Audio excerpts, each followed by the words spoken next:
Lebih dari itu yang kita syukuri, kita bertemu ini bukan dalam rangka ifsad, ingin berbuat kerusakan, yufsiduna fil ard, tapi kita bertemu ini dalam rangka islah. In uridu illa al-islah mastata'tu. Kita semua niat memperbaiki semampu kita. Kita niat sebagai saudara muslim, sesama Islam, sesama iman, kita saling mengingatkan, saling menasehati. Cara memberikan nasihat memang melihat kondisi dan keadaan. Adapun acara kita niati untuk islah, untuk nasihat, karena memang tuntutannya harus seperti ini. Kalau tadi sudah disebutkan syubhat, tahdil syubhat baru ini sudah dibahas di Funduk Azimah Solo. Allahumma tsabbitna azimatar rusdi ala azimatar rusdi. Ini kita lanjut, tetap tahdil itu 30 syubhat, namun nomor 17 sampai 30. Kenapa kita lakukan ini? Karena dari awal ada tahapannya. Kita sudah melalui beberapa tahapan. Pelan-pelan, bisik-bisik, halus, secara rahasia, secara tersendiri sudah dilakukan. Dan bahkan saya dan teman-teman minta agar hal seperti ini kita benahi dari dalam, pelan-pelan. Di bawah tidak perlu tahu, karena di bawah itu tuturi andayani. Ing ngarso sungkulodo, ing madya mangun karso, tuturi andayani. Orang di belakang itu tuturi, dintuti rapopo, manut ae dintuti padahal. Marmut enak wae, wong manut oke anake ne sing penak awake. Kita sudah bikin ta'ahud perjanjian seperti itu. Di bawah itu hanya ikut saja. Mereka ingin surga. Marilah kita yang di atas kita perbaiki. Bahkan dalam pertemuan terakhir kita mohon off the record, dikunci rapat, ayo kita perbaiki bersama. Ternyata apa yang terjadi? Dibuka blak, lalu banyak sekali yang diputar balikkan. Kalimat yang paling besar, paling tidak sesuai dengan kenyataan adalah menyatakan bahwa orang-orang itu telah menyimpang dari Quran hadis. Innalillahi wa inna ilaihi raji'un. Menyimpang dari Quran hadis. Kami ingin meluruskan, menta'dil supaya kembali ke Quran hadis. Ternyata yang disiarkan menyimpang dari Quran dan hadis. Satu persatu dibuka. Karena di sana yang mulai, maka kita mulai juga. Kalau sana mengakhiri, ya mungkin kita akhiri juga. Ini tuntutan, ini kebutuhan. Kata para ulama, takhirul bayan an waqtil hajah muharram. menunda penjelasan pada saat dibutuhkan itu haram. Kenapa? Karena bisa tadlilun nas, menyesatkan manusia. Naudzubillah min dzalik. Kita buka, kita luruskan baik-baik, tidak diterima, malah kita yang dibalik. Akhirnya kita buka sesuai dengan perintah Allah Rasul. Qulil haqqa walau kana murra. Katakan yang benar walaupun pahit. Afdalul jihad kalimatu haqqin inda sultanin jair. Bukan dalil asli, hanya kiasan aja. Soalnya aslinya bukan sultan walaupun namanya sultan. Mana Pak Sultan tadi? Kalimat yang benar di sisi pemimpin yang menyeleweng, menyimpang dari Quran hadis, jika diucapkan itu disebut afdalul jihad, paling utamanya jihad. Kenapa dikatakan paling utamanya jihad? Karena berisiko, risikonya berat. Apa? Dipersekusi, intimidasi, apalagi eksekusi dan seterusnya. Wa makaru wa makarallah wallahu khairul makirin. Maka Bapak Ibu sekalian, saya mengingatkan supaya tetap bersabar. Isbiru wasabiru warabitu wattaqullah la'allakum tuflihun. Isbiru wasabiru, sabar, menyabar-nyabarkan. Warabit, rabit itu terus, jangan putus. Terus sampaikan kebenaran. Allah yang membuka jalan. Nahnu nuballigh wallahul hadi. Kita menyampaikan, Allah yang menunjukkan. Innaka la tahdi man ahbabta walakinna Allah yahdi man yasha. Yang memberikan hidayah, petunjuk hanya Allah. Kita hanya sekedar menerangkan, menyampaikan. Dan ini terbukti. Orang-orang yang dekat dan bahkan berjuang bersama kami dari awal, sekarang nyisih. Apa nyisih itu? Minggir, hilang dari peredaran. Yang asalnya tidak kenal, malah tahu-tahu ketemu di sini. Alhamdulillah. Itu ada Imkel, ada Imdes, ada Imdah, dan lain-lain. Ini menunjukkan bahwa yang memiliki hati Rabbul Qulub huwallah, yang mengatur hati, membuka, menutup. Ya muqallibal qulub, itu adalah Allah. Allah Subhanahu wa taala. Kita tidak punya kemampuan sedikit pun dalam masalah itu. Kita cukup memberikan penjelasan yang benar tanpa ada yang dirahasiakan. Inilah yang saya katakan tadi, saatnya sekarang menjelaskan apa adanya. Kebenaran dijelaskan apa adanya. Al-haqqu wal bayan wal amanah. Benar, jelas, amanah. Tidak ada politik, tidak ada niat sedikit pun menyesatkan umat atau mengganggu siapapun. Ini hanya sekedar menjelaskan kebenaran. Bapak Ibu sekalian, supaya kita tetap berada dalam pertolongan Allah, maka marilah kita jaga niat kita. Kita niat mencari ridha Allah, menjelaskan kebenaran dari Allah, agar kita selalu diberi pertolongan oleh Allah. Alhamdulillahirabbil alamin, jazakumullahu khairan.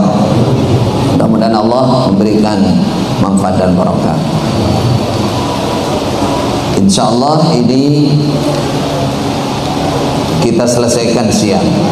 Sekarang kita baca, mudah-mudahan semua bisa terbaca. bagi yang jauh, nyemak dari jauh, mungkin admin bisa mengirimkan filenya. Bismillahirrahmanirrahim. Syubhat ke 17. Pak Bupati, mohon maaf, ini sebenarnya kita buka aja terus terang. Teman-teman kita ini, bapak-bapak, ibu-ibu ini, mayoritas atau sebagian besar adalah apa bahasanya? Muhajir apa alumni dari salah satu golongan yang di dalamnya banyak sekali akidah maupun ibadah yang tidak sesuai dengan Al-Quran dan Sunnah. Ketidaksesuaian itu sudah berusaha kita benahi, namun ternyata semakin lama semakin menjadi-jadi. Baru 2 bulan ini insya Allah mengeluarkan 30 poin yang dikasih judul ciri-ciri orang terpengaruh.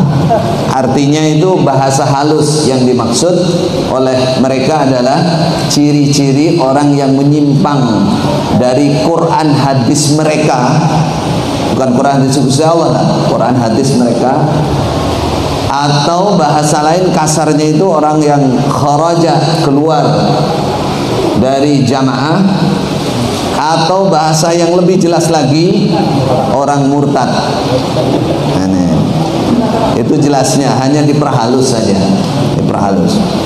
Ini kita sudah bahas 2 bulan ya, yang lalu di sebulan yang lalu di Hotel Azimah, gedung Hotel Azimah di Solo.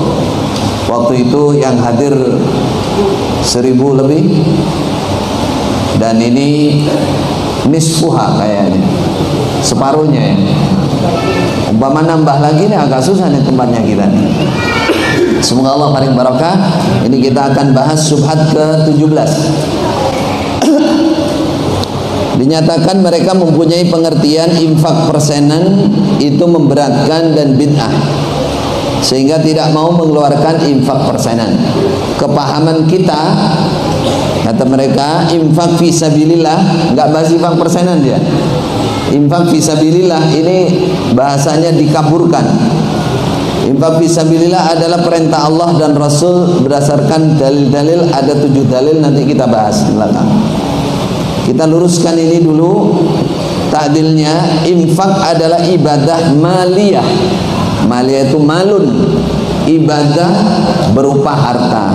Ibadah itu ada maliyah, ada badaniyah.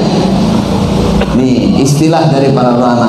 Badaniyah itu badan, yang pergerakan badan kita. Contohnya apa?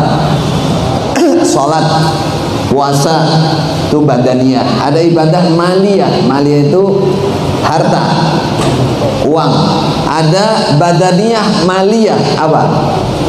Haji, berangkat sak hartanya, sak badannya, fisik. Nah, infak ini ibadah maliyah, harta, yang juga harus mengikuti aturan syariat sunnah Nabi. Karena disebut ibadah, walaupun ini diistilahkan ghairu mahdhah, tapi ini ibadah. Ibadah itu harus mengikuti sunnah Nabi. Karena orang mengikuti atau orang menyatakan syahadat kepada Nabi, konsekuensinya adalah ittiba, mutaba'ah. Katakan ta'atuhu fima amar. Syahadat bersaksi Nabi itu utusan Allah, harus mentaati perintahnya Nabi. Ta'atuhu fima amar wajtinabu ma naha anhu wazzajar. Menjauhi larangan Nabi. Wa alla yu'badallah illa bima syara'. Tidak boleh beribadah kecuali mengikuti syariat. Itu konsekuensi orang mengakui Rasulullah sebagai utusan Allah yang membawa risalah. Kita nggak boleh bergerak dalam urusan ibadah kecuali sesuai dengan sunnah Nabi. Berarti ini infak harus mengikuti sunnah Nabi. Dalilnya qul in kuntum tuhibbunallah fattabi'uni.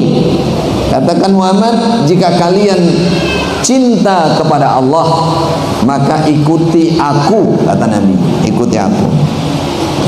Dalam hadis Rasulullah sallallahu alaihi wasallam bersabda, "Man ahdatsa fi amrina hadza ma laysa fihi fa huwa raddun." Siapa yang membuat perkara baru, cara-cara yang baru, apakah menambah, mengurangi atau mencampuri sesuatu yang sudah ada di dalam syariat, dalam perkaranya Nabi, urusan Nabi, ditambah, dikurangi, dicampuri, maka amalan tersebut raddun, ay mardudun. Enggak usah diteruskan, mardudun saja. Raddun, mardud. Raddun ala sahibih, maknanya para ulama, dikembalikan ke pelakunya. PN moh aku, kata Gusti Allah, saya nggak mau. Ambil kamu sendiri, bawa sana. Unzuru idhabu ila alladhina kuntum tura'una fid dunya fanzuru hal indahum jazaa. Hadis kedua, man amila amalan laisa alaihi amruna fahuwa raddun. Ini sudah sangat familiar. Apa familiar? Sangat lunak di telinga kita. Maka walaupun itu lunak suaranya, perlu sekarang diperdalam prakteknya. Harus betul-betul sesuai. Sedangkan mutaba'ah, mengikuti Rasulullah, itu meliputi satu sebab musababnya. Sebab musabab suatu ibadah harus diikuti. Contoh, mengeluarkan zakat karena hartanya sudah nisab. Itu namanya sebab. Nisab harus mengeluarkan zakat. Ada sebab. Kenapa Anda mengeluarkan zakat? Karena sudah nisab, sudah sampai kepada batas tertentu. Kenapa Anda sholat 2 rakaat masuk masjid ketika ada di masjid? Jawabannya, karena saya harus tahiyatul masjid, menghormat masjid. Sebab musababnya harus diikuti, namanya mutaba'ah. Kemudian al-jinsu, jenisnya. Misalkan zakat fitrah berupa makanan pokok, harus sama, jenisnya harus diikuti. Jumlah, misalkan 2,5% zakat emas perak, 10% atau 5% untuk zakat panenan. Sholat maghrib jumlahnya 3 rakaat, harus persis. Kalau sudah ada hitungan, hitungannya diikuti. Nggak boleh sekali-kali sholat maghrib 4 rakaat, 5 rakaat, nanggung ini, masa 3 terus, bosen, nggak diterima. Harus diikuti jumlahnya berapa. Kemudian kaifiyah, caranya, cara berwudu, wajah dulu, kemudian tangan, dan seterusnya. Nggak boleh dibalik, kaki dulu, tangan, baru wajah. Harus diikuti, cara-caranya harus persis. Waktunya, zamannya, zakat mal setahun sekali, zakat panenan tanaman setiap panen, dan seterusnya. Waktunya ditentukan. Idul menyembelih korban pada saat Idul Adha, waktunya diikuti. Kemudian tempatnya, al-makan. Seperti pengambilan zakat dilakukan di kawasan muzakki, lalu diberikan kepada orang fakir miskin di sekitar situ. Tukhadhu min aghniyaihim wa turaddu ala fuqaraihim. Diambil dari orang kaya di situ, dikasihkan ke orang miskin di sekitar situ. Itu namanya tempat. Itikaf di mana? Itikaf di dalam masjid. Nggak boleh itikaf di dalam gua. Walaupun guanya kayak masjid. Nggak ada gua dibikin kayak masjid, itu ada. Tapi kalau guanya memang masjid, nggak baru boleh. Sekarang orang mengikuti sunnah harus mengikuti 6 itu. Itu 6. Karena definisi bid'ah. Tadi kan ditanyakan, dipermasalahkan bahwa infak persenan itu bid'ah. Disalahkan kalau kita menyatakan infak persenan itu bid'ah. Sekarang kaidah bid'ah ini sudah masuk dalam cai, makalah cai, bolak balik. Lah kok ngerti? Iya, yang masukkan saya pelakunya. Dan ini kaidah bid'ah yang sudah ma'ruf di kalangan para ulama. Selama ini kita bertahun-tahun bid'ah, alergi bid'ah, alergi kemudian sebut bid'ah wes panas dingin di sana. Sebut apa yang bid'ah sudah nggak seneng. Tapi permasalahannya adalah alergi dengan bid'ah tapi belum ngerti jelas definisi bid'ah, sehingga tidak bisa mempraktekkan definisi bid'ah. Al bid'atu hiya ibaratun an tariqatin fid din mukhtara'ah. Itu sebuah ibrah, gambaran tentang cara-cara di dalam agama. Thariqah, cara-cara ibadah, thariqat dalam agama. Mukhtara'ah, yang bikinan baru, yaitu tadi mencampuri, menambahi, mengurangi atau bikin model baru, tandingan. Tudahi asy-syar'iyyah, menyamai syariat. Artinya ada yang sudah jadi dalam syariat, sudah ada dalilnya. Nah, ini bikin baru, menyamai, menyerupai syariat. Yuqsadu bis-suluki 'alaiha at-taqarrub ila Allah. Yang dituju dalam menjalankan thariqah ini, thariqat ini adalah untuk taqarrub kepada Allah. Dia model baru. Dengan kaidah ini syirik pun masuk. Syirik itu kaidah bid'ah juga, cuma bid'ah model syirik. Kenapa? Karena orang kafir bilang, "Ma na'buduhum illa liyuqarribuna ilallahi zulfa." Ini kami nyembah patung ini, kata orang kafir Quraisy, ini model baru. Tujuan kami ini untuk mendekat kepada Allah. Nah itu bahaya, makanya berhati-hati. Memang tidak semua bid'ah syirik, tapi ada bid'ah yang syirik. Dia cari model baru, dia beribadah kepada Allah maksudnya, tapi lewat perantara patung. Dia yakini haula'i syufa'auna indallah, mereka adalah syafaat kami di sisi Allah. Sekarang kita praktekkan, kita coba kaidah ini kita bandingkan atau kita praktekkan kepada sedekah persenan. Sedekah persenan adalah sedekah sunnah yang diwajibkan, menyerupai zakat dalam 3 hal. Nih tadi kan kaidahnya, kalau menyerupai yang ada syariatnya itu hukumnya apa? Bid'ah. Ini betul-betul menyerupai. Pertama, dia diwajibkan,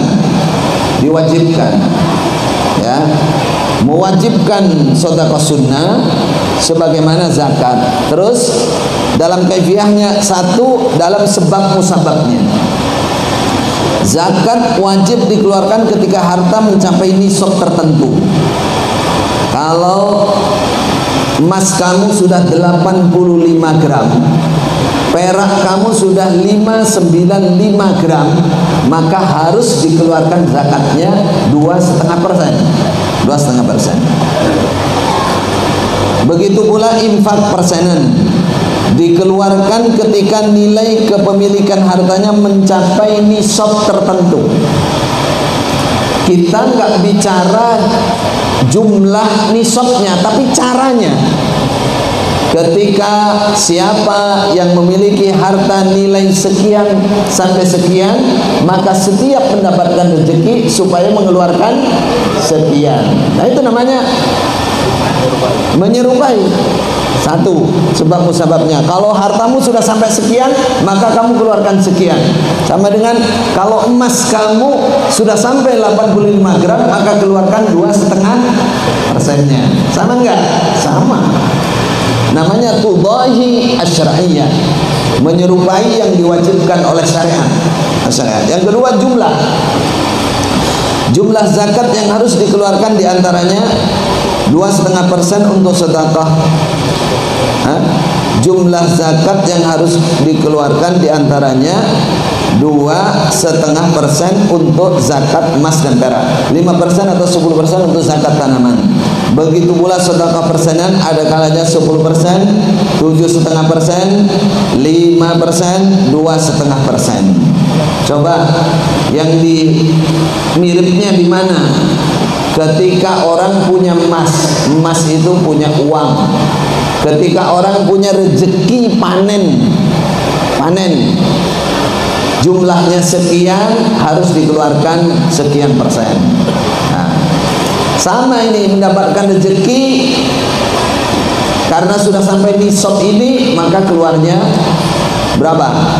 10%. Ada kalanya 10%. Yang dulu 10% ngacung amal soleh, bahasa lama 10%. Nah, itu. Yang 7,5% bertahun-tahun. Nah, yang 5%, 2,5%.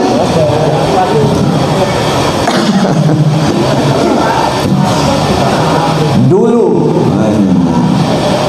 Yang ketiga, waktunya. Zakat wajib dikeluarkan setahun sekali. Zakat tanaman wajib dikeluarkan setiap panen. Begitu pula infak persenan wajib dikeluarkan setiap kapan? Setiap mendapatkan rezeki. Sama. Panen bukan rezeki memang. Sama. Nah, itu. Berarti ini jelas menyamai zakat. Padahal yang diwajibkan itu hanya zakat. Sedekah sunnah Rasulullah tidak pernah mewajibkan dan tidak pernah membatasi jumlahnya semampunya. Menurut kaidah di atas, berarti infak persenan hukumnya bid'ah karena diwajibkan dan menyerupai zakat dalam 3 hal: sebab, jumlah, dan waktu. Pada kenyataannya, ini tadi kan dikatakan mereka menyatakan itu bid'ah. Artinya kan padahal enggak. Maksudnya kan begitu. Nah ini kalau Anda ngerti kaidah bid'ah dan ngerti tata cara mengukur bid'ah dan tidak, ini sudah jelas pasti ini bid'ah. Ini. Kemudian memberatkan apa tidak? Mereka bilang ini memberatkan katanya. Ini memberatkan. Padahal enggak, kan gitu maksudnya. Sekarang kita buktikan. Pada kenyataannya banyak di antara jamaah Jokam yang merasa berat dengan penarikan infak persenan. Namun mereka enggan berkeluh kesah karena infak persenan menjadi tolok ukur kepahaman jamaah Jokam dan dianggap sebagai sambungnya jamaah dengan imam, serta menjadi penentu surga neraka jamaah Jokam. 3 hal inilah yang membuat mereka ketakutan. Jadi wabot berat. Coba kalau mau fair, tanyakan benar. Mereka nggak berani, soalnya apa? Sudah terdoktrin. Apa terdoktrin itu?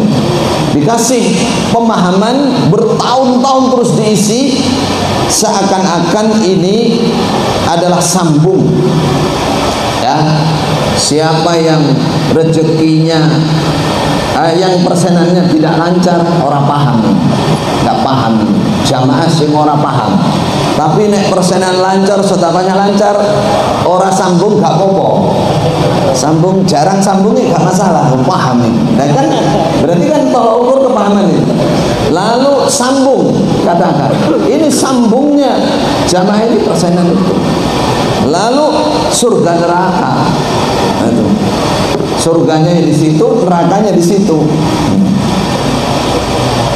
Di samping penarikan infak persenan, masih banyak lagi penarikan dan jatah-jatah tambahan lainnya. Setiap daerah dan setiap kelompok bisa berbeda-beda jumlahnya sesuai dengan kebutuhan tempatnya masing-masing. Ini ngarang apa benar? Nyata apa enggak? Kadang-kadang di kelompok itu seret gitu, orang yang 8 dan 10. Wah, banyak. Itu kalau sampai enggak diisi, berarti apa? Kepahamannya kurang. sambungnya nggak tertib berarti. Surganya, makanya banyak yang guyonan itu belakangnya. Kalau dulu ibaratnya itu ngontrak surga sudah kita kontrak, tidak bayar tiap bulan. Ini kapling. Beberapa ini jelas ya. Kalau ini untuk membuktikan ya lihat ke bawah. Dan insya Allah yang ada di sini semua merasakan. Itu Pak Imda juga bilang, saya menyesal bertahun-tahun. Menarik, itu ada orangnya, ada di tengah.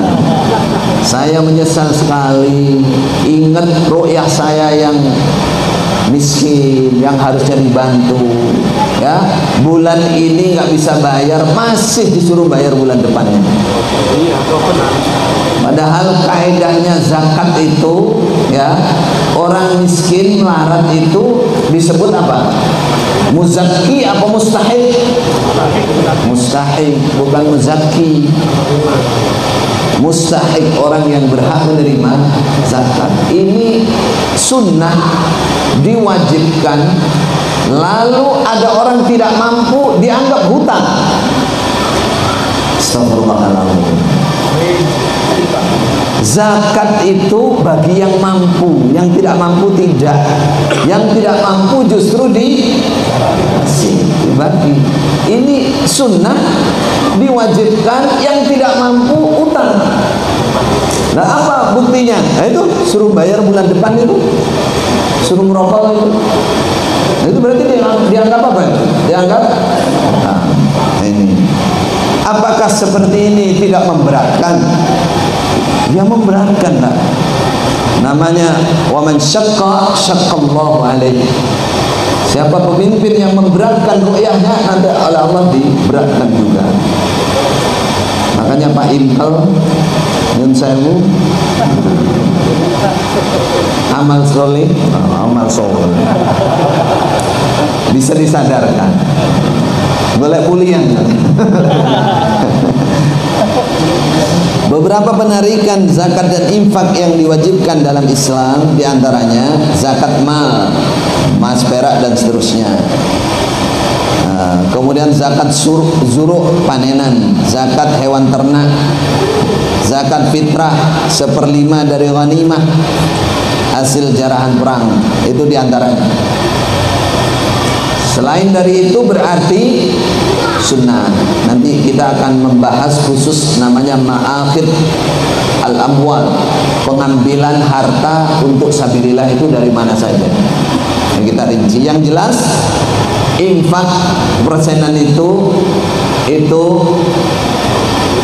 bid'ah dan itu sunnah, asalnya diwajibkan. Adapun sedekah sunnah, Rasulullah sallallahu alaihi wasallam hanya memerintah dan memberikan semangat, bukan perintah wajib sebagaimana zakat, dan beliau tidak membatasi jumlahnya, melainkan hanya semampunya. Penarikan sedekah sunnah itu dilakukan hanya ketika diperlukan saja, seperti menjelang perang, membantu fakir miskin yang datang ke Madinah, membantu daerah yang kekeringan dan sejenisnya. Contoh dalil terlampir. Dan nanti kalau ada waktu kita bacakan insyaallah belakang. Artinya gini, untuk sedekah sunnah Nabi nggak pernah membatasi jumlahnya. Kalau Anda ingat contoh ketika menjelang perang Tabuk, Nabi memanggil sahabat untuk sedekah. Khalifah Utsman sedekah, Abdurrahman bin Auf sedekah. Ya, Khalifah Utsman berapa ratus ekor unta, Abdurrahman bin Auf berapa ribu dinar. Sampai dalam kejadian yang lain ada orang Ansor yang dia bawa sedekah hanya 1 genggam kurma karena mampunya segitu. Nabi tidak membatasi, itu sedekah sunnah, tidak membatasi jumlahnya, mampunya segimana itu dilakukan. Lalu takdil dalil-dalil yang dijadikan dasar syubhat di atas. Dalil pertama, wa anfiqu fisabilillah, berinfaklah kalian untuk sabilillah. Ayat ini bukan bukan dalil untuk pembatasan jumlah sedekah sunnah atau mewajibkan sedekah sunnah seperti persenan. Ini kan untuk mendalili persenan. Wa anfiqu fisabilillah. Berinfaklah kalian dalam sabilillah. Artinya persenan pakai dalil ini. Maka kita nyatakan ini bukan dalil untuk memberikan batasan dan mewajibkan sedekah sunnah, bukan. Dalil ini adalah dalil umum untuk sedekah pembiayaan kegiatan sabilillah seperti biaya perang membela agama Allah. Perhatikan penjelasan dua sahabat Nabi yaitu Hudzaifah dan Abu Ayyub. An Hudzaifah wa anfiqu fisabilillah wa la tulqu bi'aydikum ila tahluka qala nazalat fin nafaqah.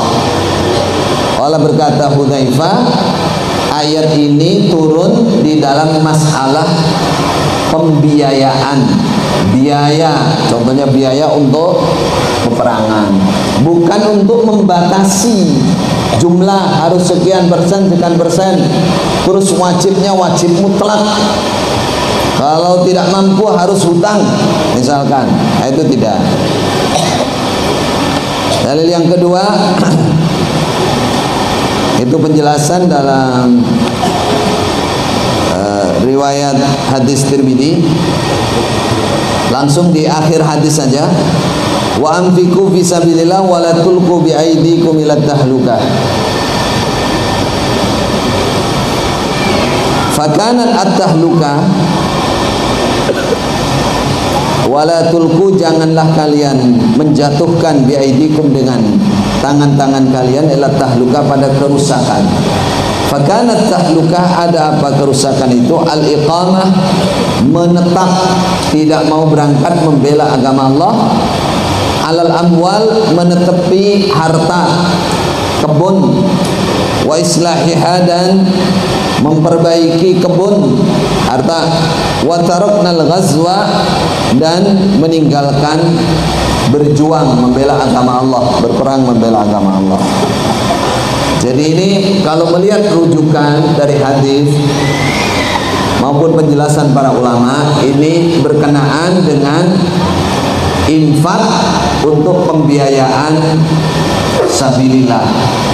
Tapi di sini tidak ada atau tidak bisa dijadikan dasar memberikan batasan jumlahnya, nggak bisa. Begitu juga ayat selanjutnya, ya ayyuhalladzina amanu anfiqu mimma razaqnakum. Berinfaklah kalian mimma razaqnakum, dari rezeki yang telah aku berikan kepada kalian. Ayat ini juga bukan dalil untuk pembatasan jumlah sedekah sunnah atau mewajibkan sedekah sunnah seperti persenan. Jadi dalil pertama, sekarang dalil kedua. Ya ayyuhalladzina amanu anfiqu mimma razaqnakum. Hilang.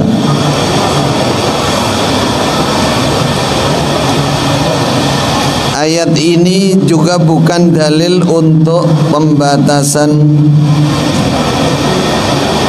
Jelas nggak? Tes.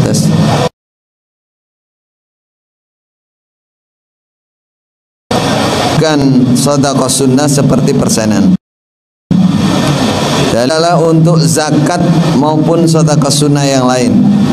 Sebagaimana dijelaskan oleh Ibnu Jurayj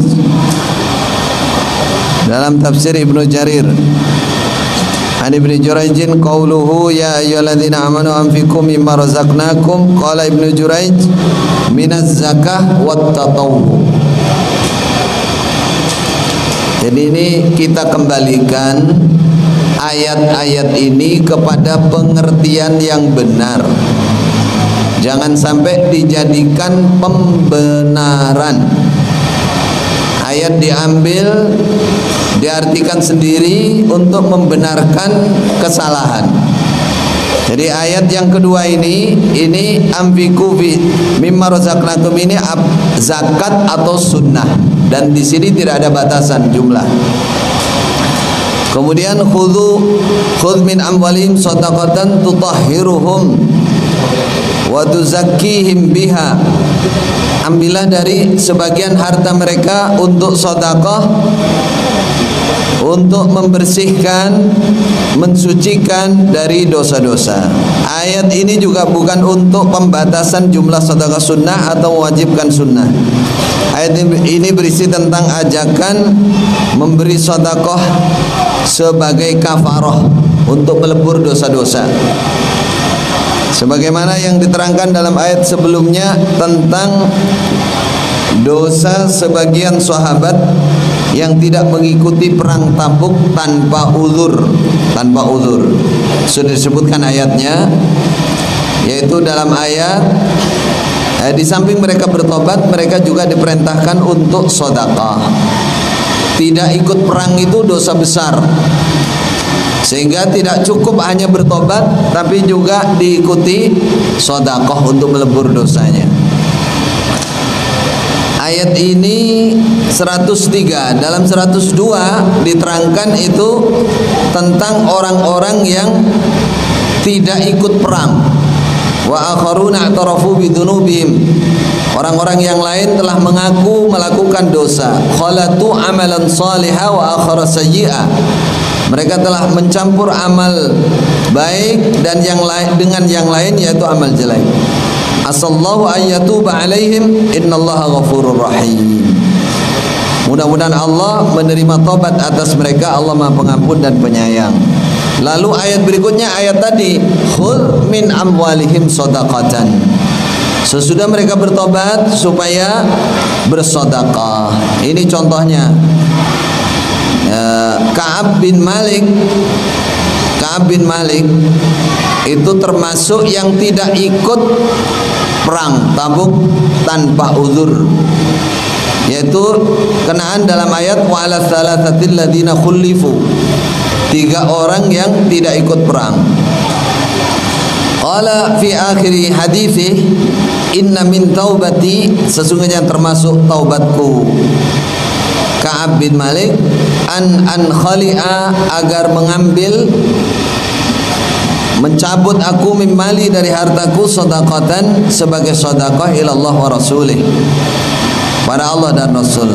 Maqala Nabi sallallahu alaihi wasallam, amsik ba'da malik, tahanlah sebagian harta kamu, jangan kamu sedekahkan semua.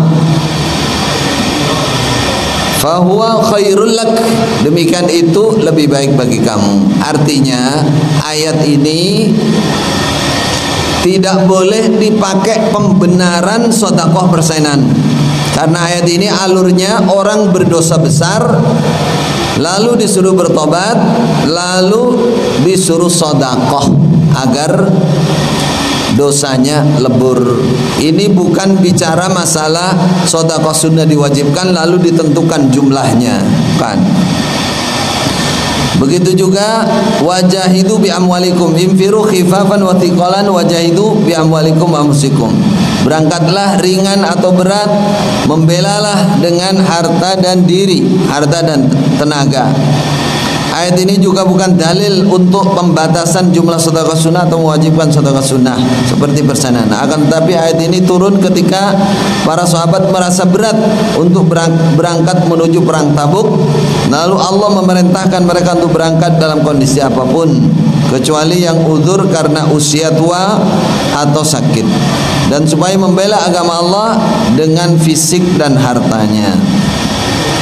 Dalil kelima, ya bna Adam anfik unfik alaik, wahai anak Adam berinfaklah maka aku berinfak kepadamu. Hadis ini juga bukan untuk pembatasan sedekah sunnah atau wajibkan sedekah sunnah seperti persenan, akan tapi menjelaskan tentang ajakan sedekah agar rezekinya lancar,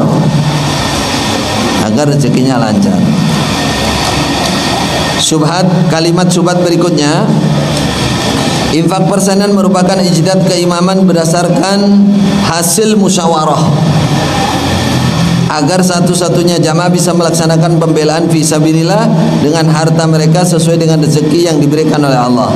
Adapun penggunaannya untuk kemaslahatan jamaah dan kelancaran Quran hati jamaah, berdasarkan dalil di akhir zaman harus ada uang. Terus kaidah, ini kaidah fikih, tasarruful imam ala ra'iyah manutun bil maslahah, Standarisasi pengaturan seorang imam terhadap ru'yah adalah untuk kemaslahatan mereka, mendahulukan kemaslahatan ru'yah. Artinya di sini kesimpulannya, sedekah persenan itu adalah hasil musyawarah, lalu diwajibkan, ditentukan jumlahnya untuk kelancaran jamaah. Dia pakai dalil akhir zaman harus ada uang. Terus yang kedua, keimaman mengutamakan kemaslahatan jamaah supaya maslahat jamaahnya. Kita takdil kalimat ini, membentuk keimaman yang resmi dan benar menurut Quran dan hadis, Quran dan sunnah. Tujuan utamanya adalah menegakkan syariat Allah, bukan untuk membuat syariat sendiri dengan dalih ijtihad yang bermusyawarah. Tadi kan sudah dijelaskan di depan, syariat sedekah yang wajib itu diantaranya adalah zakat.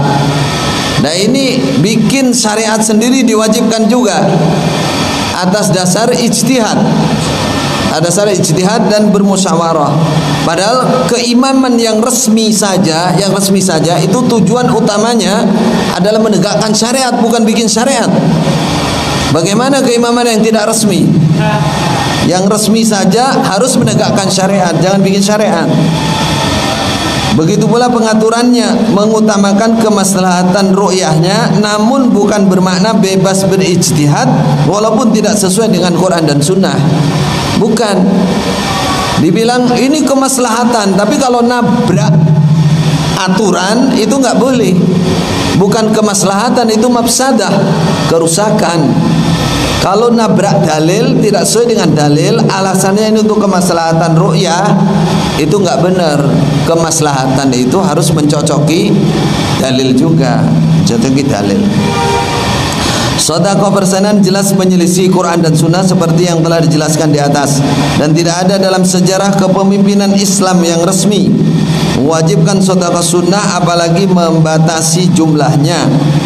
Walaupun ada perintah untuk sedekah sunnah, hal itu hanya dilakukan ketika sabilillah atau baitul mal betul-betul memerlukan dan disesuaikan dengan kemampuan ru'yahnya. Itu jelas? Kalau masih ada yang iskal, ditulis, nanti kita bahas di pertemuan akhir. Seperti yang dibahas di depan, justru ini sedekah dipersaksikan dan jadi standarisasi. Itu kalau dilihat dari kaidah orang beribadah itu nggak cari persaksian. Beribadah itu apalagi sedekah, tadi habis subuh sudah dibacakan dalilnya, wa in tukhfuha wa tu'tuhal fuqara fahuwa khairul lakum. Kalau disembunyikan, tidak ada orang tahu, itu justru lebih baik. Ini malah standarnya harus dipersaksikan, harus ditulis lagi. Itu bisa mengundang atau peluang orang nggak karena Allah. Itu sangat jelas. Ada yang malu dia mau nulis sedikit, kadung bercerita penampilannya kayak orang sugih, nulis sedikit malu, akhirnya ditambahi. Itu berarti kan melatih orang tidak karena Allah. Subat ke-18, mereka mempunyai pengertian, mereka itu maksudnya inilah yang terpengaruh ini loh. Paham ya? Mereka artinya kita semua ini punya pengertian kegiatan sambung dalam jamaah itu tidak wajib. Yang wajib adalah datang untuk thalabul ilmi.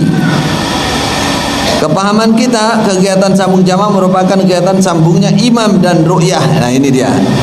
Dalam menetapi kewajiban masing-masing di dalam jamaah, maka hukumnya wajib. Keimaman mempunyai kewajiban nasihat ijtihad meramut kepada jamaah, sedangkan kegiatan sambung merupakan bentuk peramutan keimanan kepada jamaah. Kegiatan sambung jamaah merupakan kegiatan yang sudah disepakati bersama, amrin jami', dan diantara sifat orang iman adalah menetepi amrin jami' tersebut. Kelihatannya bagus ya, kalimatnya enak, runtut gitu. Ini kalau orang awam, wah mantuk ini. Terutama yang ngantuk itu, Dalilnya jelas sangat sahih ini, surat An-Nur. Innamal mu'minuna alladzina amanu billahi wa rasulih wa idza kanu ala amrin ma'ahu ala amrin jami' lam yadhhabu hatta yasta'dhinuhu. Ini sebenarnya sudah ditakdil di subat yang lalu, namun kita perjelas lagi singkat di sini.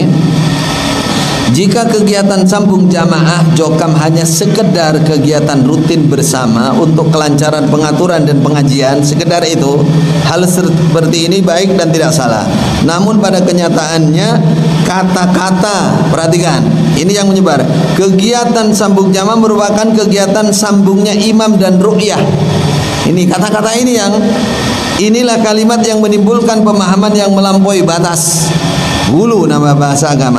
Seakan-akan kegiatan sambung jamaah adalah kewajiban masing-masing jamaah yang tidak bisa ditawar lagi. Bahkan hal ini sudah menjadi standar surga neraka ru'yah, yaitu jika sambung berarti jamaah, maka mati sewaktu-waktu masuk surga. Jika tidak tertib sambung berarti kepahaman jamaahnya lemah.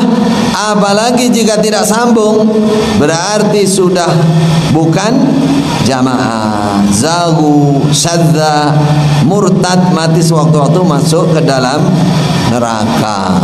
Iya apa enggak? Selama ini gitu lah. Leras. Pemahaman seperti ini tidak benar. Tidak ada dalam ayat Al-Quran maupun ucapan dan contoh dari Nabi yang menguatkan pemahaman seperti ini. Bahkan dalam kegiatan yang lebih wajib daripada kegiatan sambung jamaah jokam seperti perang membela agama Allah, bagi laki-laki yang tidak bisa mengikutinya tanpa uzur, maka dihukumi dosa besar, tidak sampai dihukumi murtad.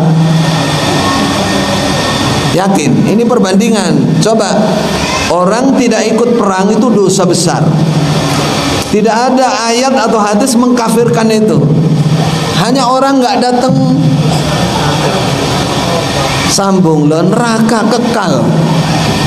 Dari mana ini diambil? Ini.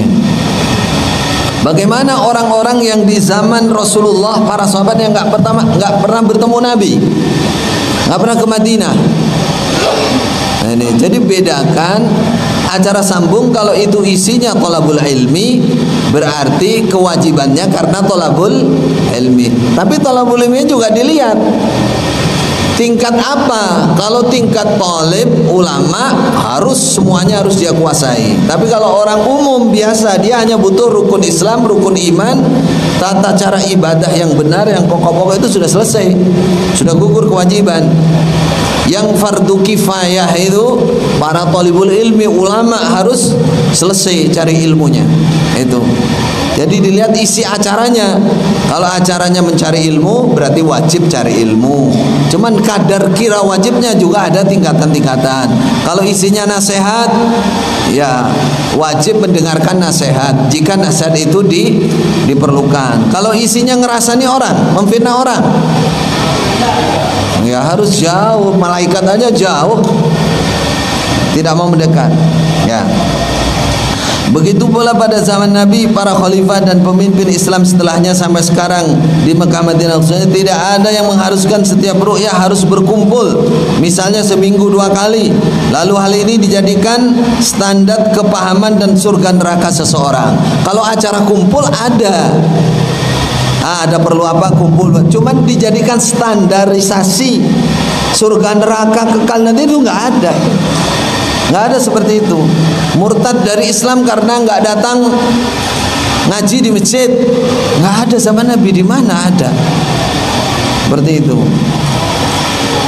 Terus syubhat lagi kalimatnya, sambung jamaah juga merupakan penyaksian imam. Lah ini dia, kepada ruyahnya dan sebaliknya. Antum syuhada Allah fil ard.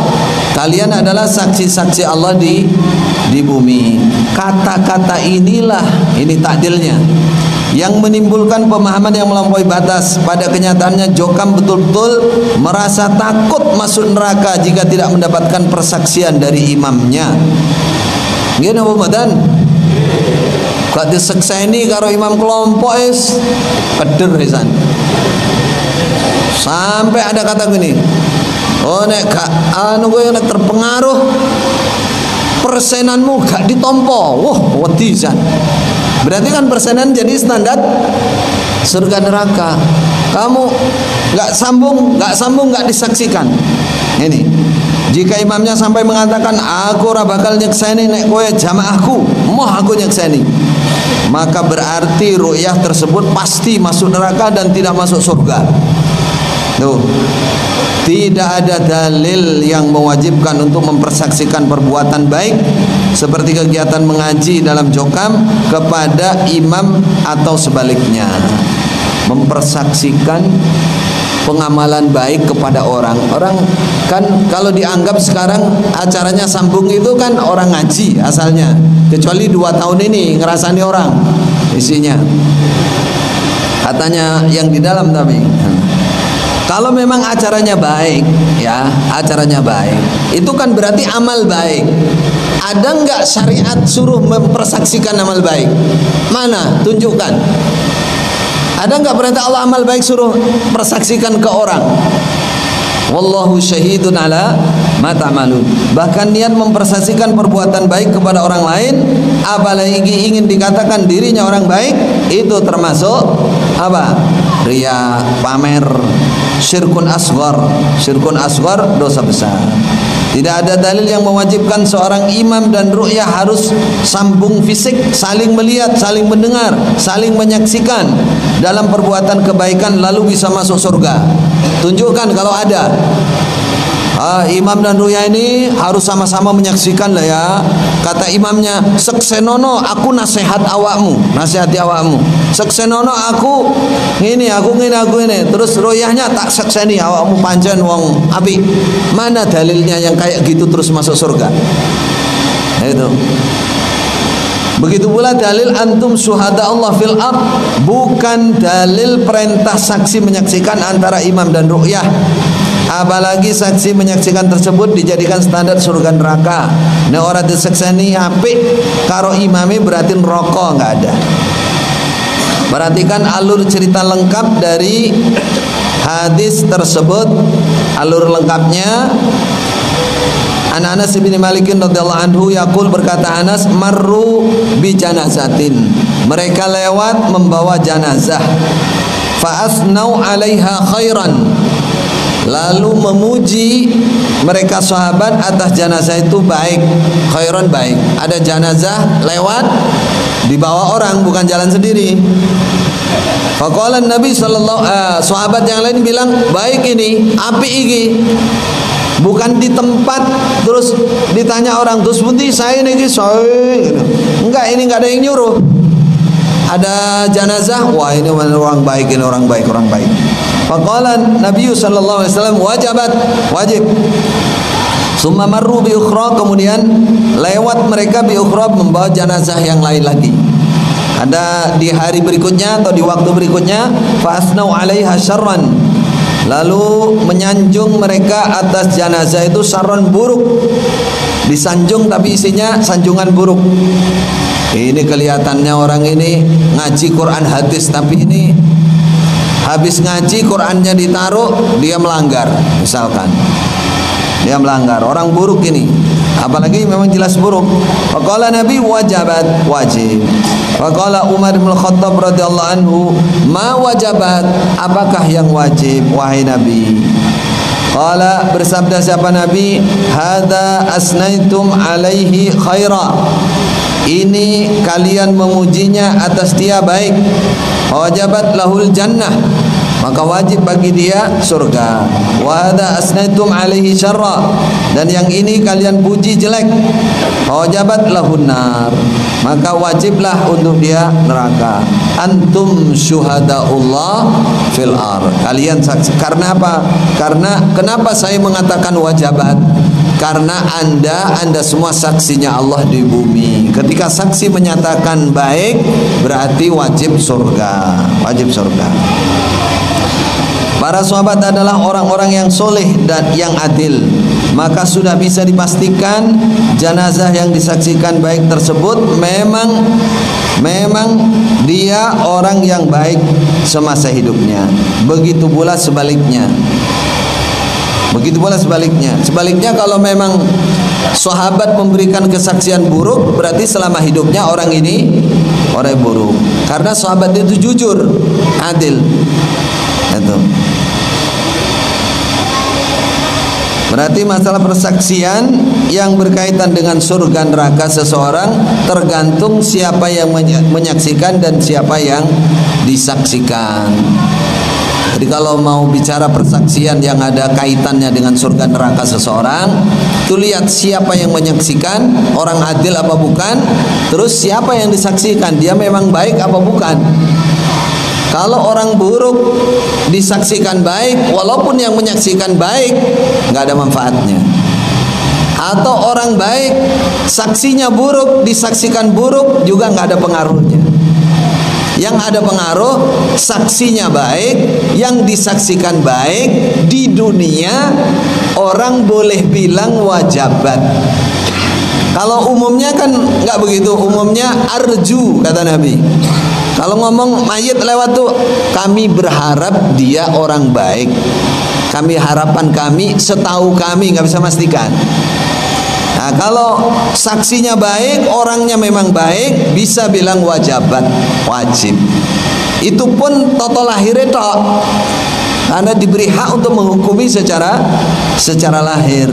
Bukan yang penting pokoknya jamaah wajib surga. Nabi ngasih aturan, kalau ada orang mati, kita nggak bisa mewajibkan. Nggak boleh mewajibkan, kecuali yang ini. Itu pun hanya lahirnya tok, batinnya kita nggak tahu. Ya, ada orang kelihatannya baik tapi ternyata dia nggak karena Allah, habis sudah. Walaupun disaksikan baik ya tetap aja. Jadi pada zaman Nabi, para sahabat juga menyambungkan diri mereka kepada Rasulullah. Dalilnya ini, dalilnya tamu dari Abdul Qais. Mereka mengatakan, ya Rasulullah, inna bainana wa bainaka al-musyrikin min mudar wa inna la nasilu, garis bawahi. La nasilu itu dimaknai sambung. La nasilu ilaika illa fi ashhuril haram. Nih, pernyataan ini adalah kebohongan. Kalau dibilang zaman Nabi ada sambung kayak sambungnya jamaah Jokam ini, itu bohong, ngawur. Salah atau salah dalam mengartikan riwayat hadis, dalil dalam riwayat hadis ini. Tamu rombongan Abdul Qais itu mengatakan, kami tidak bisa sampai kepadamu wahai Rasulullah kecuali di bulan haram. Karena di bulan selain bulan haram kami pasti dihadang oleh orang-orang musyrik kawasan Mudar. Cuman ngomong gitu, Nabi, kami nggak bisa kesini, nggak bisa berguru Nabi, kecuali selain bulan haram dan bulan haram. Bukan Nabi ngasih batasan harus kesini loh ya, seminggu sekali, sebulan sekali, enggak. Itu memang kesadaran mereka aja, ingin cari ilmu dari jauh, datang di waktu yang aman. Kalau di jamaah apa? Di Jokam diwajibkan kan? Ditentukan waktunya dan dijadikan standar surga neraka. Dari mana pakai dalil ini kok bisa sama? Itu dari mana? Ini namanya pembenaran. Namanya pembenaran. Pembenaran ya sesuatu yang tidak benar dicarikan dalil di gaduk-gaduk nih. Gaduk-gaduk nih. Dalam riwayat hadis ini mereka mengadu kepada Nabi, yaitu mereka tidak bisa datang ke Madinah untuk bertemu Nabi kecuali di bulan haram. Hadis ini tidak bermakna keharusan menyambungkan diri kepada Nabi dengan kegiatan rutin sebagaimana kewajiban sambung jamaah Jokam. Tidak ada. Dalil ini nggak bisa dipakai untuk dasar itu. Berarti semua dalilnya tadi apa? Tertolak, itu lemah atau salah di dalam mengartikan. Baik, syubhat ke-19. Mereka, siapa ini yang mereka ini? Ya, yang ada di sini ini diantaranya.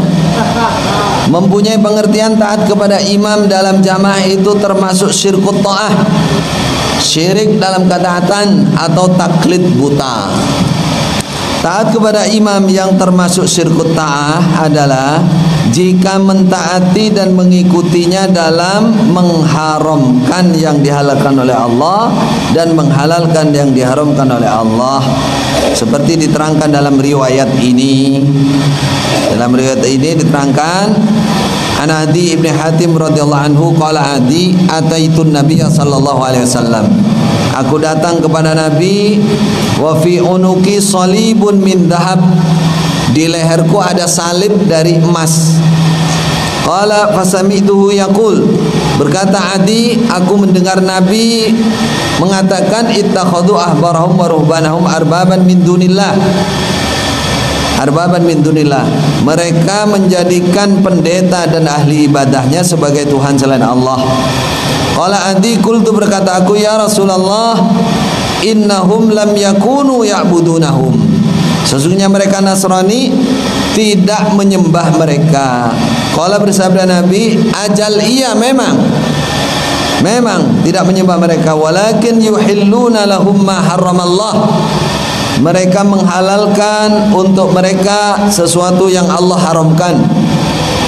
Fayastahillunahu, maka menghalalkan mereka Nasrani pada ma itu.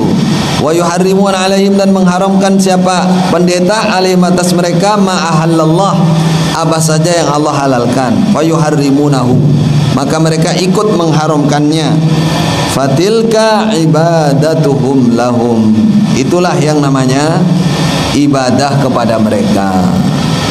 Ibadah dalam bentuk ketaatan. Makanya dikatakan kalau orang syirik dalam ibadah disebut syirkul ibadah, syirik dalam uluhiyah. Kalau syirik dalam ketaatan disebut syirkut ta'ah. Di mana letak kesyirikannya? Syirik itu menyamakan. Gini, Allah menghalalkan, ini mengharamkan, sebanding yang ditaati yang ini. Harusnya taat itu Allah, tapi yang ditaati ini syirik, meninggalkan Allah, menyamai taat kepada Allah, bahkan Allah dikalahkan. Syirik itu mentaati sama, menyamakan, bahkan Allah dikalahkan. Allah menghalalkan, ini mengharamkan, diikuti. Nah, ini namanya syirkut ta'ah, syirkut ta'ah. Contoh yang terjadi dalam jokam, mengharamkan menikah dengan selain jokam karena menganggap di luar jokam Islamnya tidak sah, kafir. Padahal Allah telah menghalalkan menikah sesama muslim. Bahkan laki-laki muslim halal menikah dengan wanita Yahudi atau Nasrani.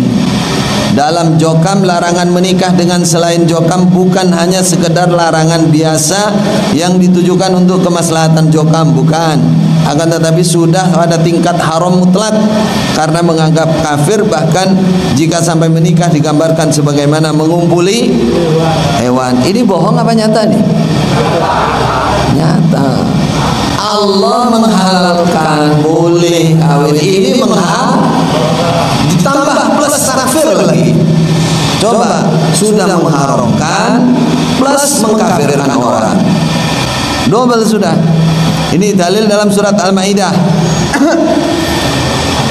Al-yawma uhilla lakum wal muhsanatu minal mu'minat wal muhsanatu minal ladina utul kitab. Itu yang diambil, wal muhsanatu minal ladina utul kitab, garis bawahi, wanita-wanita terjaga dari golongan ahli kitab Yahudi Nasrani itu uhilla lakum.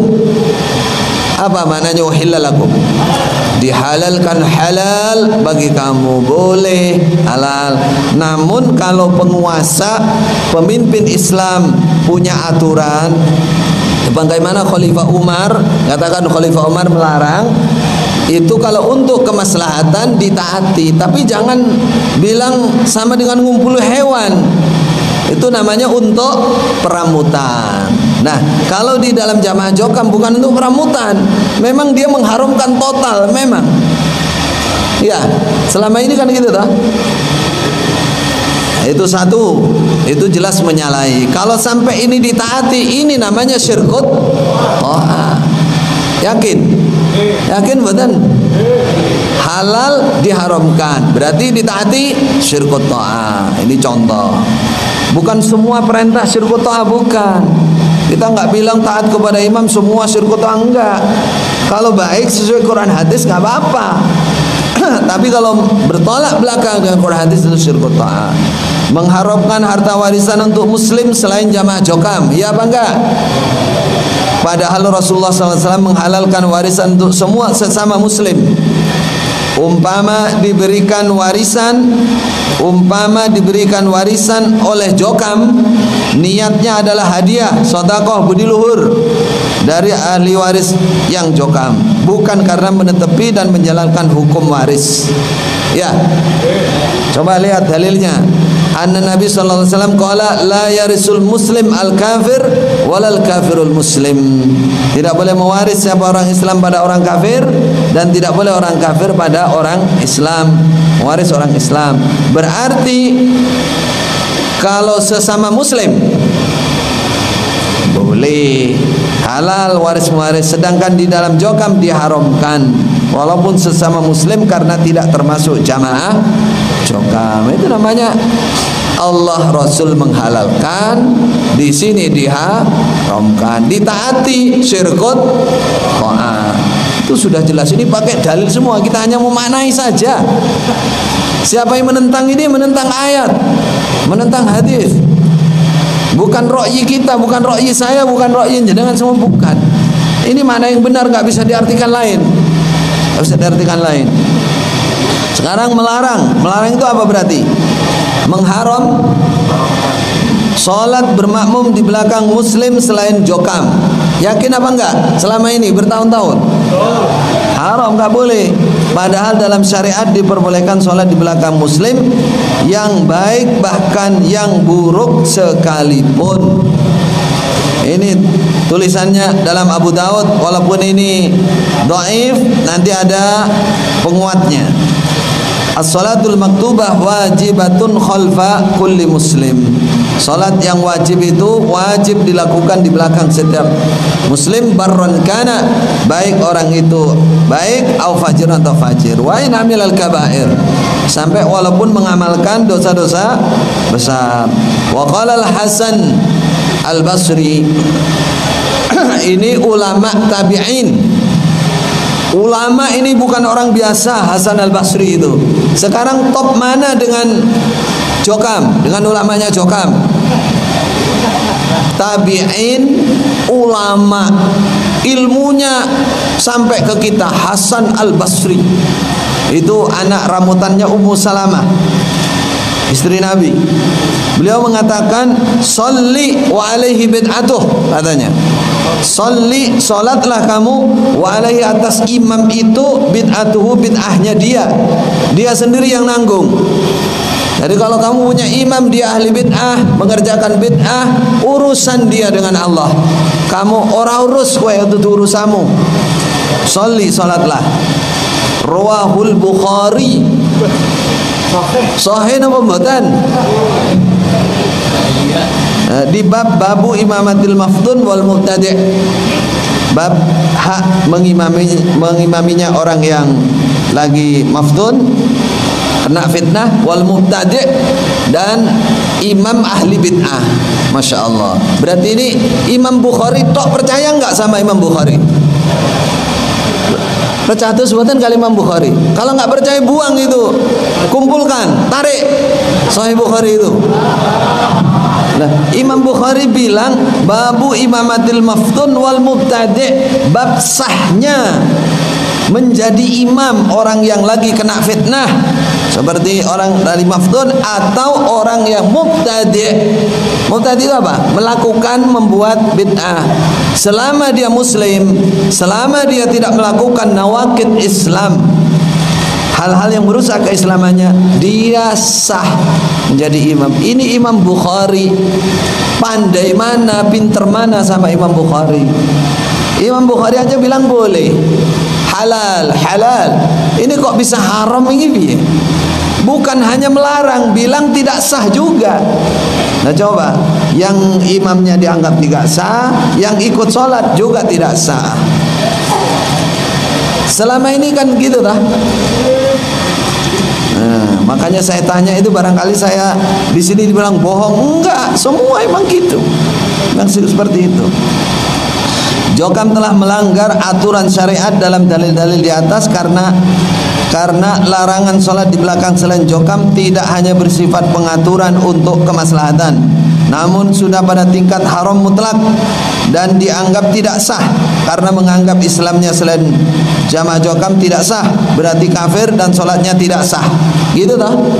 Selama ini sama orangnya juga ngukumi begitu, sama masjidnya sama. Walaupun nggak sampai ngomong masjid kafir, tapi mau nginjak masjid. Ya, permisi saudara-saudara dari Nahdlatul Ulama, NU nggak berani dia.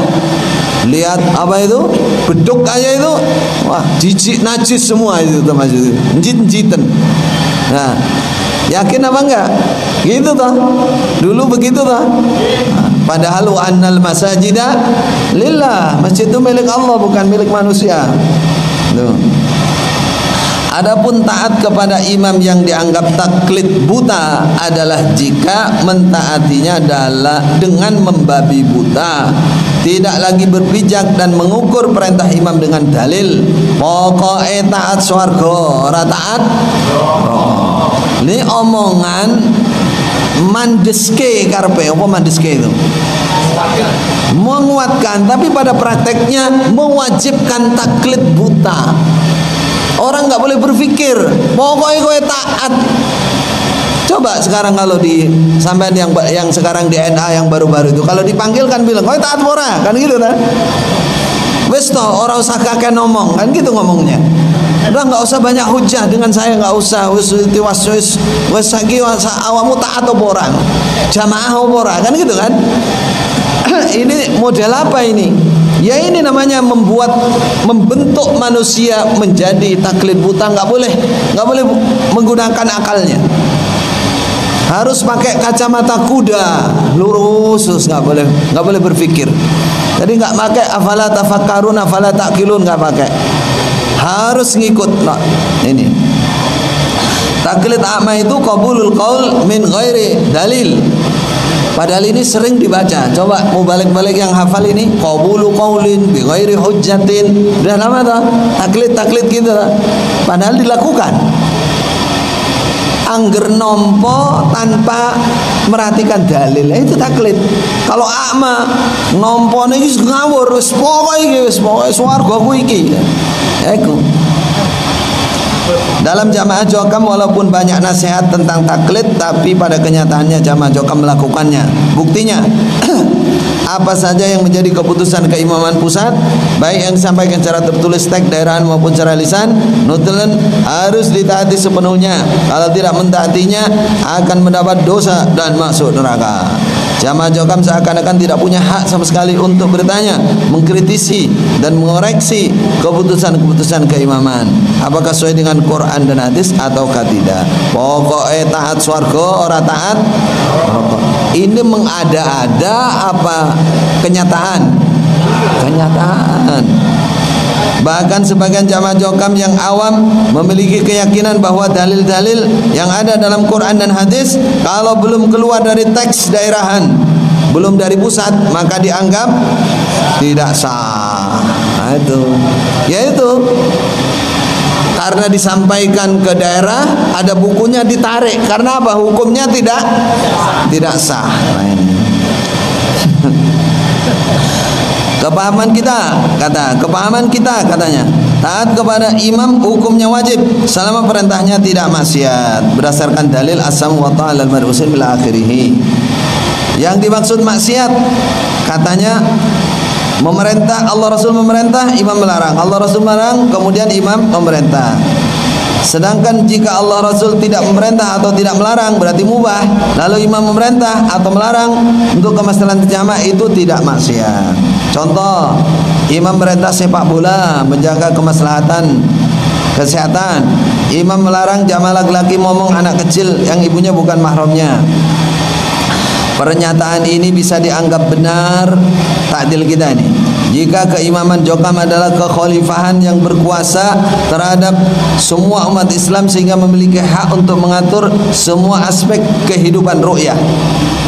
Keimaman golongan seperti keimaman Jokam menurut para ulama hanya berhak memberikan fatwa atau taujih arahan seputar hukum-hukum agama. Ini pun jika tidak dijumpai khalifah atau imam atau penguasa tunggal untuk seluruh umat Islam. Sekarang contoh perintah maksiat. Kalau tadi kan pukul rata, katanya kita ini dibilang pokoknya perintahnya imam kabeh maksiat, kabeh taklid ama. Enggak, kita harus adil, enggak semuanya. Yang taklid ama sudah, sekarang yang maksiat. Contohnya apa? Allah Rasul memerintahkan untuk menyambung famili. Jelas nggak? Wattaqullaha alladzi tasaaluna bihi wal arham. Dilarang mutus famili. Kata Nabi, la yadkhulul jannah qati'un. Tidak bisa langsung masuk surga orang yang mutus berarti dilarang, harus sambung famili. Jokam, lalu keimaman Jokam memerintahkan memutus famili, anggota keluarga yang dianggap berbeda kepahaman. Nyata apa enggak? Jelas suruh mutus itu, walaupun enggak bilang tapi prakteknya memutus. Antara lain orang tua mengusir anak kandungnya sendiri. Coba ngacung. Ada yang diusir. Itu tidak menganggap sebagai anak. Awakmu rata aku ini anakku. Coba siapa nih? Nah, ada pasti. Kalau nggak di sini ya di sono. Tidak mau memberikan nafkah. Orang tua menyuruh cerai kepada anak perempuannya karena menantunya dianggap berbeda paham atau sebaliknya. Ada nggak kejadian apa nggak ini? Nyata. Padahal sambung famili itu hukumnya wajib. Ini malah dilarang. Ya benar lah, kita kan prakteknya kaidahnya mereka sendiri. Allah Rasul memerintah, mereka melarang. Tuh. Berarti itu maksiat, tidak boleh ditaati. Allah Rasul memerintahkan berbuat baik kepada tetangga. Keimaman Jokam memerintahkan sebaliknya karena dianggap berbeda paham. Akses ke masjid Jokam ditutup. Padahal tonggo cedek itu. Nah, mana orangnya? Di tembok rapat. Ada yang balas genti, balas pagar genti. Nah ini apakah yang membalas seperti itu buruk? Enggak, itu kisos namanya. Wa jazaa'u sayyi'atin sayyi'atun mithluha. Perbuatan buruk dibalas buruk. Berarti 1 banding 1 itu. 1 banding 1. Allah Rasul memerintahkan sholat wajib di masjid bagi laki-laki. Keimaman Jokam melarang orang yang berbeda paham untuk sholat di masjid Jokam. Nyata apa enggak? Ini maksiat apa baik? Maksiat. Allah Rasul memerintahkan untuk bertanya ilmu kepada para ulama. Sampai gini, saya kalau ingat ini ya, di pondok ya, orang-orang NU Muhammadiyah, teman-teman dari NU, dari Muhammadiyah, berarti dari organisasi lain kan, itu boleh sholat Jumatan ke pondok, boleh. Giliran teman-teman ya nggak boleh. Nah, coba berarti gimana itu? Berarti pilih kasih ya, pilih kasih. Dalilnya yang untuk ini haram, untuk ini halal. Allah memerintahkan untuk bertanya ilmu kepada para ulama. Perintah apa enggak? Perintah bertanya kepada ulama, diperintah apa enggak? Perintah. Fas'alu ahla dzikri in kuntum la ta'lamun. Keimaman Jokam melarang bertanya dan mencari ilmu dari para ulama. Pokoknya harus murni mangkul musnad mutasil kepada mubalik-balik jamaah Jokam toh. Harus mangkul ke situ. Dari siapapun nggak bisa diterima, nggak bisa diterima, apalagi dari orang yang dianggap terpengaruh.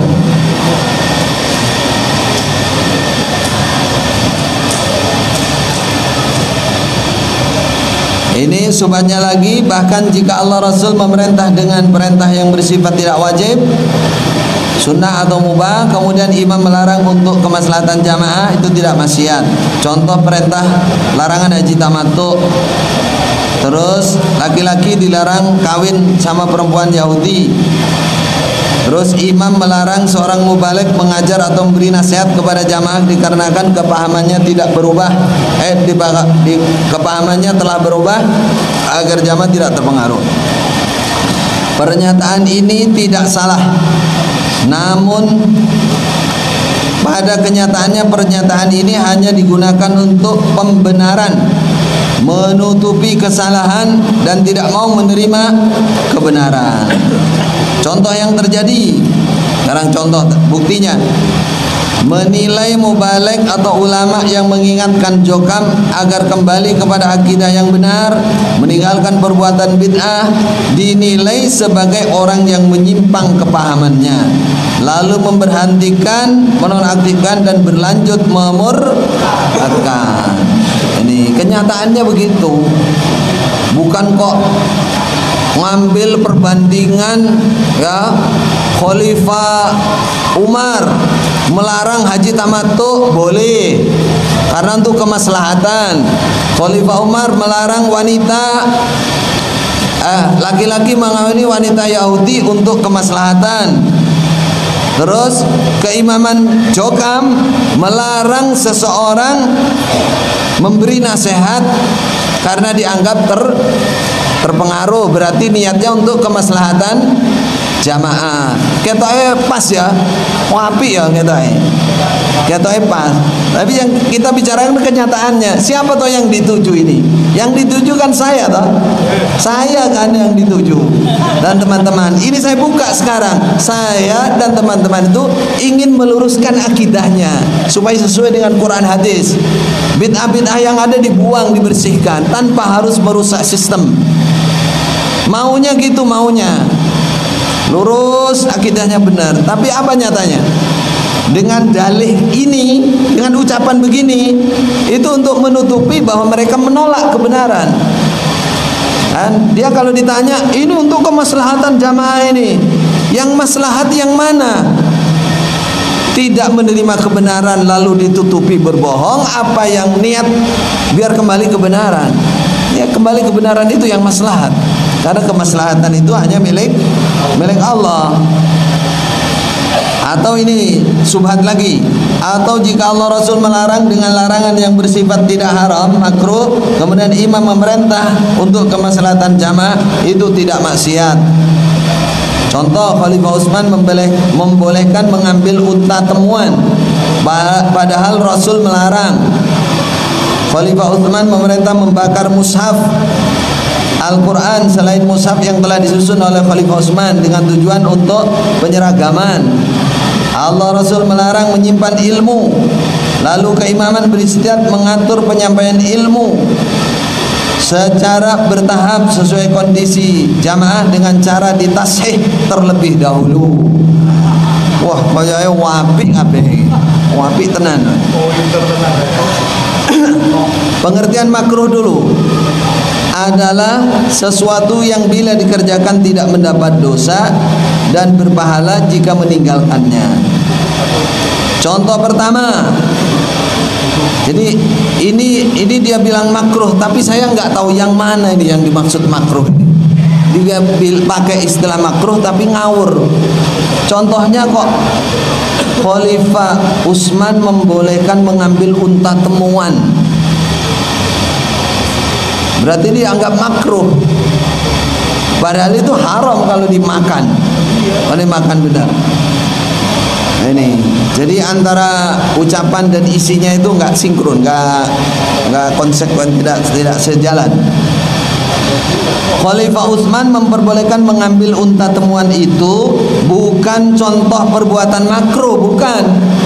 Yang benar, Khalifah Utsman memperbolehkan mengambil unta temuan lalu dijual, namun harus dikenali ciri-cirinya sehingga ketika suatu saat pemiliknya datang maka harus dikembalikan. Bukan unta temuan terus diambil dimakan, itu nggak boleh. Haram itu, bukan makruh. Nah, Khalifah Utsman, zaman Khalifah Utsman, Khalifah Utsman punya kekhawatiran, ya, kalau unta tidak ditemukan oleh orang yang baik, dibiarkan, itu nanti diambil orang jahat. Makanya oleh Khalifah Utsman, silahkan diambil, dijual juga boleh, tapi harus dihafalkan. Sekali waktu orangnya datang harus diberikan itu uangnya itu. Kalau kamu nggak sanggup ngeramut, kasihkan. Kalau orangnya datang, bukan ditemukan dimakan, bukan, itu haram. Yang boleh kalau di Arab sana hanya kambing. Kambing, karena kambing itu kalau di Arab sana sudah umum, memang sering dimakan serigala kalau dia menyendiri. Dan orang ternak di sana itu bisa ratusan ribuan. Nah, oleh Nabi ketika itu dijumpai di hutan-hutan di mana-mana boleh dalam hukum Islam, karena orangnya pun juga nggak nyari itu. Orang sudah yakin itu dimakan serigala. Contoh kedua, Khalifah Utsman memerintah membakar mushaf-mushaf Al-Quran untuk penyeragaman. Penyeragaman pada saat itu dilakukan oleh para ulama sahabat yang ahli Quran. Berarti kebenarannya bisa dipertanggungjawabkan. Ditujukan untuk menyeragakan bacaan umat Islam pada saat itu, karena sebagian besar perselisihannya tidak bisa dipertanggungjawabkan kebenarannya. Ini dipakai dasar kurang lebihnya bahwa saya dan teman-teman dianggap, ya, mengajarkan ilmu tidak seragam, kan gitu kan? Ini perlu penyeragaman, makanya harus ditashehkan. Tasih itu sebenarnya bahasa tok, artinya dibacakan gitu asli. Pingin melok ngrungokke, nah ya, asline ngono asline. Berbeda jauh dengan kejadian dalam Jokam, ulamanya menyusun dalil-dalil yang murni Quran dan hadis dan sunnah, namun karena dianggap tidak mendapat izin dari keimaman Jokam, maka susunan buku tersebut dianggap tidak sah dan isinya dianggap menyimpang dari Quran dan sunnah, memecah belah dan lain-lain. Itu kenyataannya begitu. Berbeda jauh zaman Khalifah Utsman itu, ya, tak terangkan lagi biar jelas. Ini ngambil kiasnya fasid, soalnya salah ambilnya. Jadi zaman Khalifah Utsman banyak sekali perselisihan, bacaan di mana-mana, tidak bisa dipertanggungjawabkan kebenarannya. Lalu Khalifah Utsman menyuruh Zaid bin Thabit, Abdullah bin Mas'ud, orang-orang top inilah, untuk menyeragamkan bacaan. Baru yang tersiar di mana-mana yang nggak bisa dipertanggungjawabkan itu disuruh bakar. Beda. Ini ulamanya nyampaikan Quran hadis, ayat Quran hadis, isinya benar, tidak ada yang menyimpang dan tidak ada yang berselisih. Terus dibilang ini penyeragaman, harus ditarik semua, harus ditarik semua. Ini sebenarnya ada perbedaan nggak? Ada perbedaannya jelas berbeda, nggak bisa dikiaskan itu. Ini saya buka ya, sebenarnya itu aslinya, ya, karena saya dan teman-teman waktu itu menghukumi maksiat terhadap penarikan itu, penarikan buku itu. Nah, alasan kami itu isinya Quran hadis dan itu hartanya jamaah. Sama dengan kasus ini ketika zaman Khalifah Utsman, Abdullah bin Mas'ud tidak mau menyerahkan kitabnya, karena Abdullah bin Mas'ud yakin kitabku ini benar, saya dari Nabi, kalau kamu ambil silahkan katanya, tapi wa man yaghlul ya'ti bima ghalla yaumil qiyamah, siapa yang mencuri maka dia akan bawa curiannya besok hari kiamat. Nah, ini isinya benar kitabnya Abdullah bin Mas'ud, mau diambil oleh Abdullah bin Mas'ud dihukumi berarti kamu mau mencuri ilmu dan harta saya.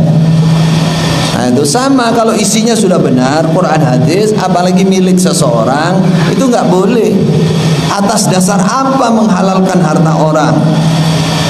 Apakah pakai wa in dzuriba dhahruka wa ukhidha maluka? Walaupun dipukul punggungmu, walaupun diambil hartamu, kamu harus taat. itu bukan imam yang benar.